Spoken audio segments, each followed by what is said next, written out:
The average DoorDash user spends $1,500 to $1,800 every year on DoorDash, and half of that isn't even on food. The rest goes to delivery fees, service fees, bumped up prices, tips, and sales tax.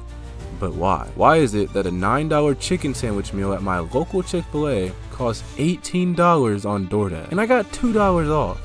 Well, it wasn't always like this. Delivery apps used to be reasonable, charging up to $5 depending on how large the order was. Uber Eats and DoorDash were available, but nobody relied on it like that. Life was good.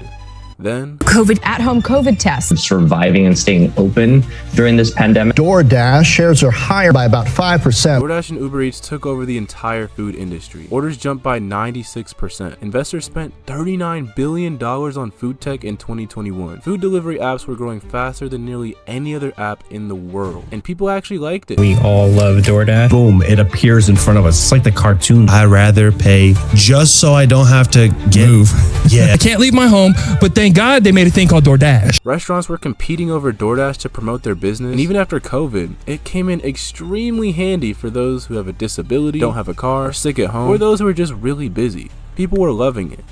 But then, DoorDash began to change. It was about 2022 to 2023 when DoorDash realized just how many people rely on them. I mean, they had a huge effect on customers, restaurants, and the drivers working for them. So DoorDash did what most booming businesses do: raise prices. The food became more expensive before extra fees. For example, if I want queso on my burrito bowl, it usually costs an extra $1.70 at Chipotle. But on DoorDash, it costs an extra $2.20. Not only that, the sales tax went up depending on your state too. Thankfully, I live in Ohio. Also, the service fee DoorDash charges went up, which makes sense. Obviously their services aren't free, but I think 15% is a little crazy, especially when some cities add their own rules to change more fees. Like Seattle, that charges up to $5 extra to make sure their drivers get paid well. And don't forget tips, because if you don't tip the driver good, you can expect your food to come an extra 30 minutes later than expected, maybe even longer. And last but not least, delivery fees. That can be up to $8 depending on where you live. It sucks, but at least it helps the drivers get paid fairly, especially in high traffic areas like New York, right? Well, the Dasher doesn't actually get paid from the delivery fee.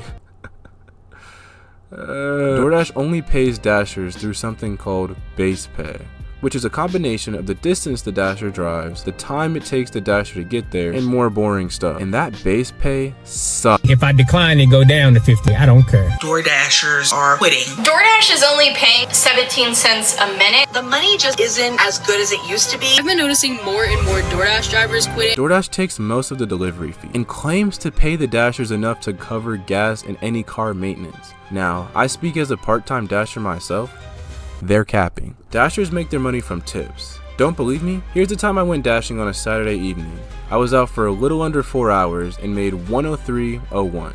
Now I've got some experience door dashing, so I made $27.47 an hour. But out of all the money I made that day, $82.51 came from tips. So if I didn't get any tips, DoorDash would have paid me $20.57 total, or $5.47 an hour. That's nearly half of minimum wage in Ohio. And trust me, $20 would not cover both gas and vehicle maintenance. I made that much because I only dash during busy time. If a Dasher drives on a less busy day, DoorDash is not a sustainable income, even after new laws being created to pay Dashers more. Yet, people are still paying double, if not triple, for a cheeseburger. Well, statistics say that there's a part of our brain that shuts off when we're hungry, the part that thinks more reasonable and logically, especially when resisting the urge to spend all our money. This is actually the same part that gets shut off when we're either drunk or very tired. Don't believe me? Next time you're really hungry, walk into a grocery store. Look at all the tempting goodies they throw at your face the second you walk in. Notice how many snacks, goodies, or sweet treats you walk by when all you really came for was milk, which happens to be on the other side of the store. Now try again after you already ate. That $5 regular sized bag of Takis won't seem as tempting this time. You see, DoorDash understands this concept better than anyone else. DoorDash orders are impulse buys, not planned meals. Their entire app is designed for people that are very hungry and don't want to do the work themselves. The buttons are big, the layout is simple, and the most expensive restaurants are the first ones you see. But hey, it sure would taste good, right? And look at that. There's even a promo for no delivery fee if I spend $12 or more. So we'll go with Panera Bread and get that sandwich with Soup Mac for $13. Oh, the number one ordered most recently is $15, originally $12.78. Yeah, let's see what all the hype is about. Oh, I can compliment my cart? Nah, the French baguette adds a whole $1, usually free. Now let's check out. So my total is $21.90, and hey, I saved $3.99. This sounds stupid, yet it's the reality of so many people. DoorDash makes me pay nearly $22 for a $12 meal a mile from my house and wants me to feel like I save money.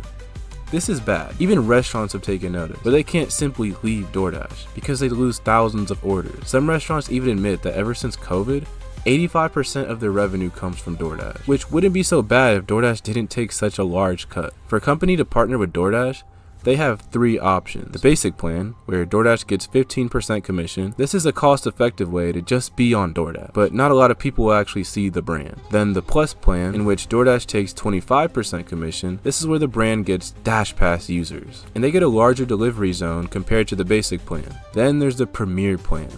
Here, DoorDash takes a whopping 30% of revenue, while guaranteeing 20 deliveries per month, automatic access to Dash Pass users, and they get pushed more in DoorDash's algorithm. I mean, just imagine, you make $100,000 in a month from deliveries, and have to hand $30,000 to the middleman.